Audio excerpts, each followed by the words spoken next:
तपासलं मामी महाराजांचं फोन. मेडिकल कॉलेजमध्ये 2-3 वर्ष शिकली आहे आमची संध्या. बघूया. नको नको नको नको नको.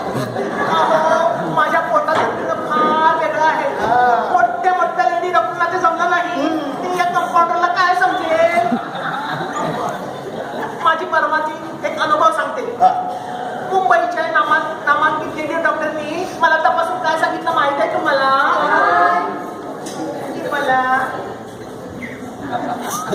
मला बाळात रोग आहे म्हणून. लहानपणापासून आतापर्यंत कधी बाळातच झालं नाही तर बाळात रोग होणारच कसा. बरोबर आहे. हे सांगायला लेडी डॉक्टर कशाला हवी.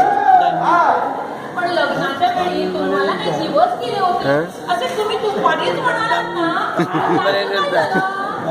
त्याचं काय व्हायचं. केलेले दिवस का पुन्हा येतात. अरे बाप रे. केले ते केले. मामी महाराजांनी लग्न केलं का.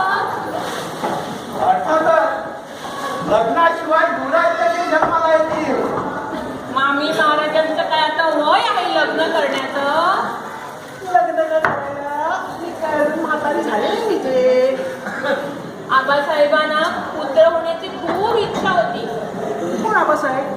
इच्छा असली काय थट्टा करता मामी महाराज. आबासाहेबांना तुम्ही इतक्यात विसरला. यांचे यजमान हो. अहो यजमानाचं नाव त्या कशा विसरतील. त्यांचं नाव काढलं ना की माझी कल्पना पुस्तकाला जाऊन बसते.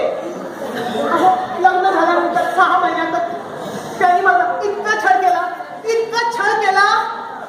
की त्याचं नाव काढलं की माझ्या पोटात डोक्यात दिली गुंटे. म्हणूनच मी त्यांचे नाव एकदम विसरूनच गेले आहे म्हणा. दिवस रात्र दारू पिऊन मला चापकानी पडवायचे ते.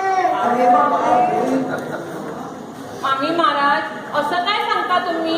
आबासाहेब दारूच्या थेंबाला स्पर्श सुद्धा करत नसत. दारूच्या थेंबाला स्पर्श करण्याची गरजच काय.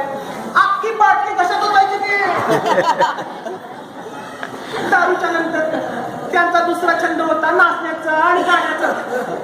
आता मला ना नाचता येतं तर गाता येतं. दारू पिऊन आल्यानंतर मला नाचायला आणि गायला सांगायचे. आणि नाही नाचले आणि नाही गायले तर बसलेच माझ्या पाठीवर चापकाचे चढाखे. आता इथं मंडळी आहे ना. नाही तर मी दाखवले असते पाणीचं दिंड झालेलं.